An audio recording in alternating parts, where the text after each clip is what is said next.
Hi, this is something I've been working on and writing about the differences between Charlie Kirk's Turning Point and Donald Trump's MAGA. This is part 1 of 6.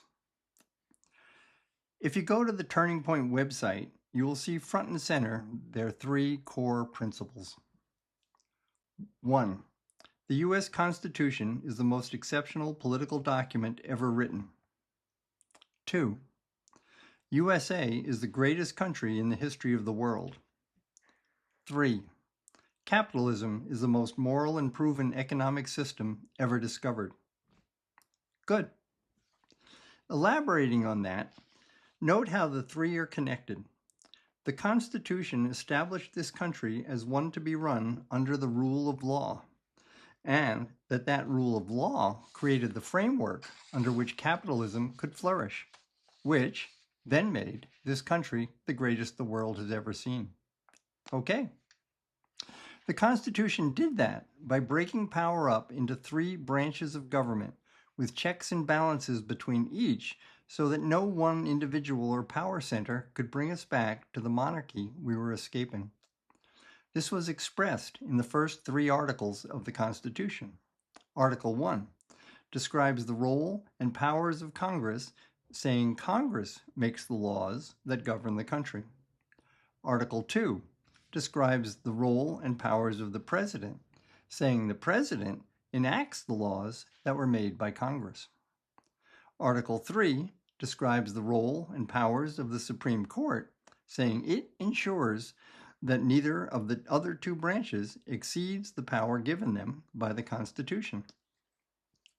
In summary, the Turning Point stance is this is the greatest country the world has ever seen, and it was made that way by the Constitution and capitalism. Donald Trump and MAGA. They have a different message. According to Donald Trump and MAGA, the system, our government, is not working for the common man. America, once great, has been in decline for a number of years. This is because one political party, the Democrats, have subverted the government for their own purposes. They got to power by manipulating the electoral process to get votes through promises of services for illegal immigrants and for people not willing to work, all funded using working men's taxpayer money. This needs to be fixed.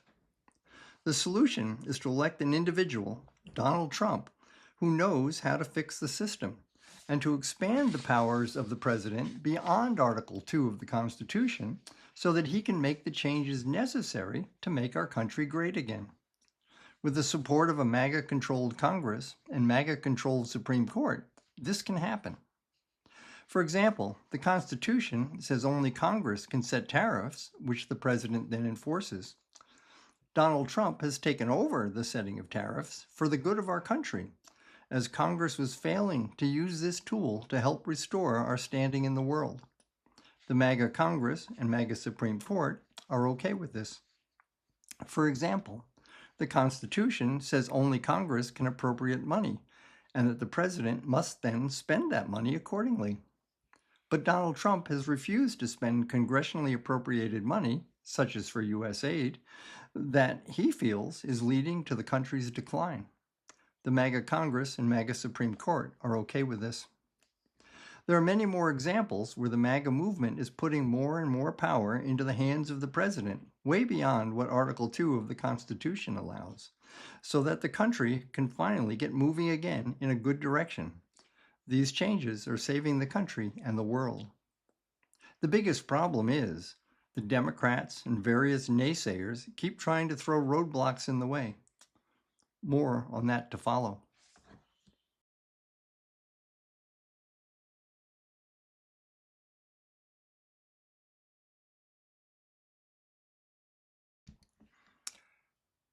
Comparing Charlie Kirk and Donald Trump on DEI, Part 2 of 6. Charlie Kirk believed that everyone, regardless of race, creed, or gender, should have the same opportunity to get hired for a job. He was against DEI for 2 reasons. One is it draws attention to our differences rather than let us evolve into a society where they don't matter. The other is DEI means that for any given position, such as an air traffic controller, if DEI was a consideration, we might not have the best qualified person for the job. Donald Trump's position is exactly the same, but with one added difference. For government jobs, such as air traffic controller, an additional requirement is loyalty to the administration. While this means that well-qualified individuals who disagree with the politics of the administration will not be working and their place taken by more loyal, less qualified individuals, this is necessary to prevent discord within the ranks of government employees, which would hamper the government from achieving its goals.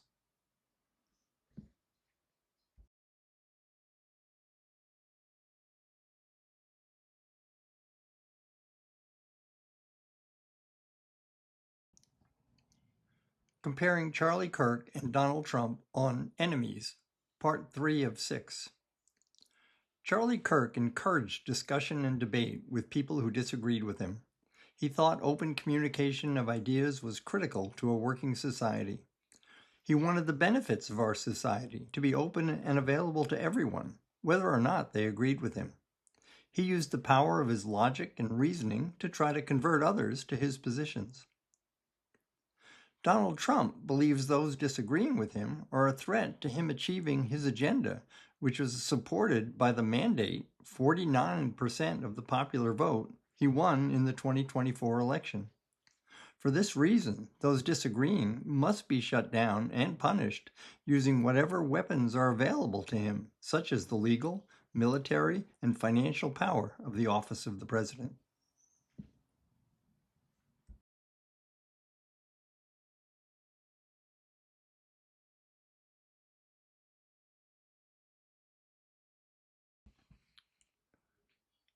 Comparing Charlie Kirk and Donald Trump on free trade, Part 4 of 6. One key component of the Turning Point agenda is free trade. This is, of course, the basic principle that lets capitalism flourish and our country prosper.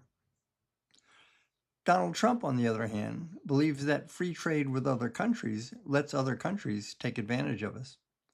By putting tariffs on imports, he can gain negotiating leverage for the United States and encourage more manufacturing to move to our country.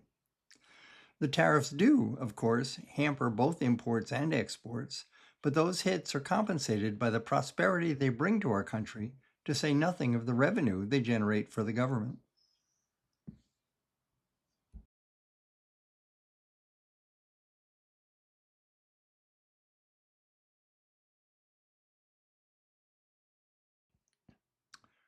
Limited government.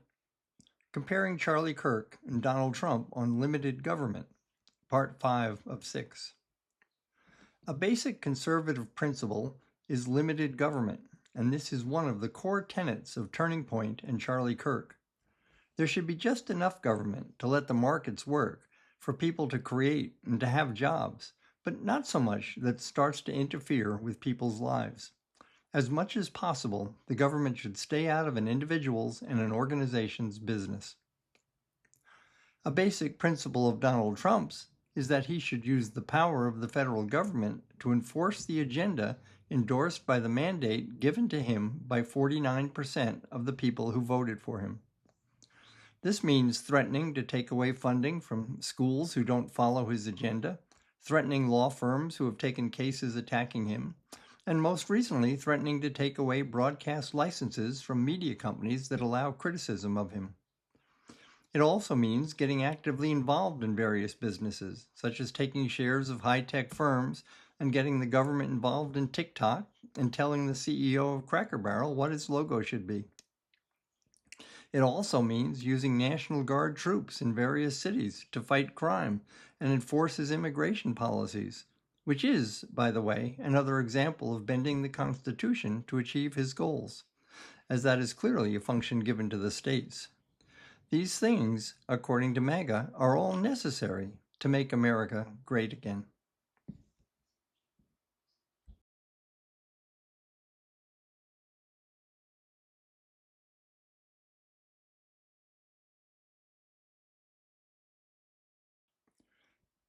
Comparing Charlie Kirk and Donald Trump on Christianity, Part 6 of 6. It doesn't take long to appreciate the depth and sincerity of Charlie Kirk's Christian faith. It clearly provides the principles that guide his life. It shows in his family and the respect he shows to everyone, including those who disagree with him. It shows in his wife's forgiveness of the individual who shot and killed Charlie Kirk. Donald Trump doesn't go to church, but he does make money selling Bibles with a copy of the Constitution included.